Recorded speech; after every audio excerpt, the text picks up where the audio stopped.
Vamos lá, Vini, o Estadão de hoje informa que o Bolsonaro tá para lançar um documento intitulado Manifesto à Nação. Isso. Qual é o objetivo dele, né? Tá agora é o momento das cartas, dos manifestos. Né? Fernando Henrique lançou uma recentemente, mas é uma espécie realmente de carta ao povo brasileiro, né? Que o Lula lançou em 2002, né, Edgar? Com o objetivo aí de unificar o país, de acalmar aí o mercado, apesar que as pessoas ali da campanha do Bolsonaro não querem esse tipo de comparação com a carta do Lula, né? Eles querem apenas fazer um compromisso ali do candidato com a democracia, esclarecer alguns pontos, responder algumas críticas sobre acusações de Bolsonaro ser machista, homofóbico, racista, misógino, e ressaltar também ali um trabalho fiscal que ele acha importante para a nossa economia. Ainda não se sabe quando este manifesto será divulgado, se será só em texto ou em vídeo. Se for em vídeo, provavelmente será com ele no hospital, onde ele está internado, mas ainda tem ali um certo receio também de quando vai ser divulgado. As pessoas dentro da campanha querem que seja o mais rápido possível, mas o Bolsonaro teme que, pelas pesquisas, ele praticamente está no segundo turno. Então ele teme o quê?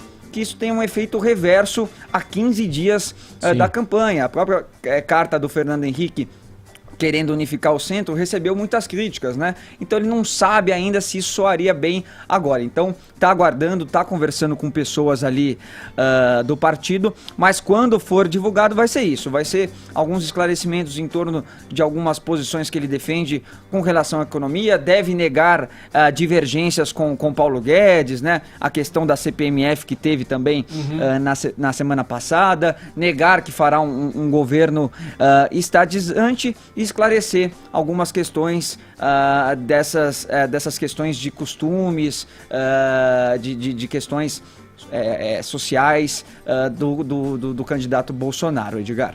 E aí, em contrapartida, se o Bolsonaro não lançou ainda esse manifesto, foi lançado um outro manifesto contra o candidato aí do PSL, Edgar, organizado por juristas, empresários, artistas, esportistas, intelectuais, ativistas, gente. Ou seja, muita gente em torno aí de um manifesto contra Bolsonaro que está intitulado como Pela Democracia, pelo Brasil. São centenas de pessoas, vou citar algumas aqui, o médico Drauzio Varela, o Caetano Veloso, que a gente discutiu bastante aqui hoje, o empresário Guilherme Leal, tem o publicitário Washington Oliveto, Marcelo Rubens Paiva, classe artística praticamente em peso, tem bastante gente, e o documento ressalta que os brasileiros possuem o quê? Divergências políticas, divergências sobre ideias, sobre projetos, aquilo que a gente entende que é o melhor para o país, mas estão ligadas em um senso comum, que é a democracia,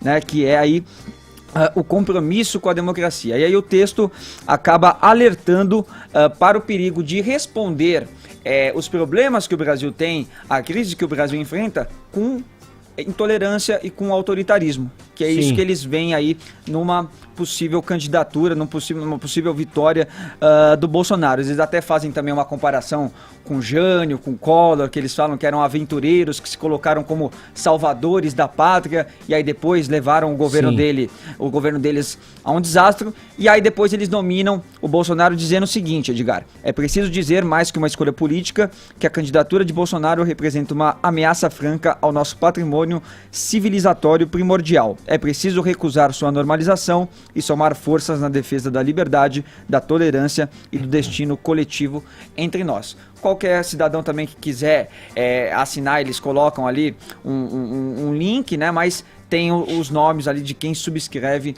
esse texto, desses artistas, desses intelectuais, enfim. Sim, Vini, deixa eu abrir aqui, passar para a roda.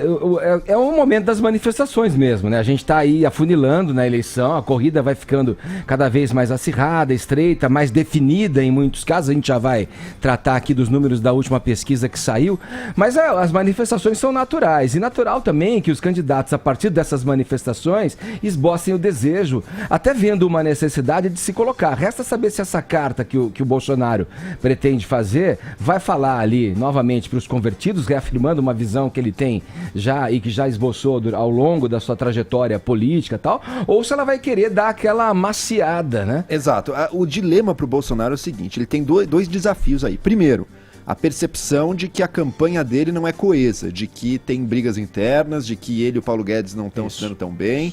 Isso é uma coisa, ele gostaria de deixar claro, por exemplo, que isso não existe. Por outro lado, tem um outro desafio também.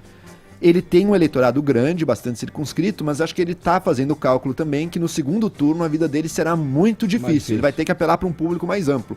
Então tá aí a pergunta, será que essa carta, esse manifesto que está sendo preparado, ele vai ser uma tentativa de se... Como foi a carta aos brasileiros do Lula em 2002, de caminhar em direção ao centro, apelando para um eleitorado mais amplo, ou vai ser uma reafirmação dos valores e da coesão interna da sua campanha? Tá? E com perdas e ganhos, porque o Bolsonaro se ele tem esse apoio todo, é porque ele é muito firme e rígido num discurso bastante extremado. Se ele abrir mão disso, ele corre o risco de não conquistar os novos e perder o forte apoio que ele já tem. Corre o risco de fraquejar. De fraquejar, pois é.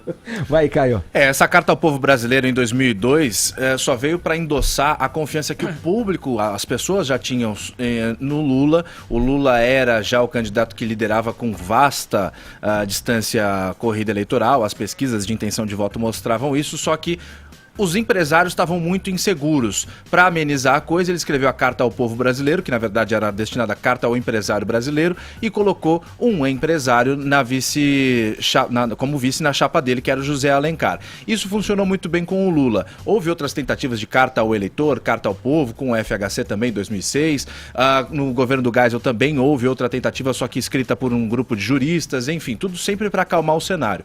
É uma boa medida do Bolsonaro e é uma questão para ele se defender exatamente dessa pecha de radical. Se a gente for pegar no histórico, em 1989, nas eleições de 89, o Lula aparecia em terceiro colocado só nos últimos dias antes do primeiro turno da votação, que aconteceu numa segunda-feira, não era que nem agora em domingo. Ele ultrapassou o Leonel Brizola e foi para o segundo turno com o Collor. O Lula, até essa época, e em 2002 já liderando as pesquisas, em 94 também, o FHC, só no último momento que conseguiu ir para o primeiro turno, vencendo no primeiro turno ainda as eleições, porque ele fez o Plano Real, só que foi aos 40 do segundo tempo, aliás.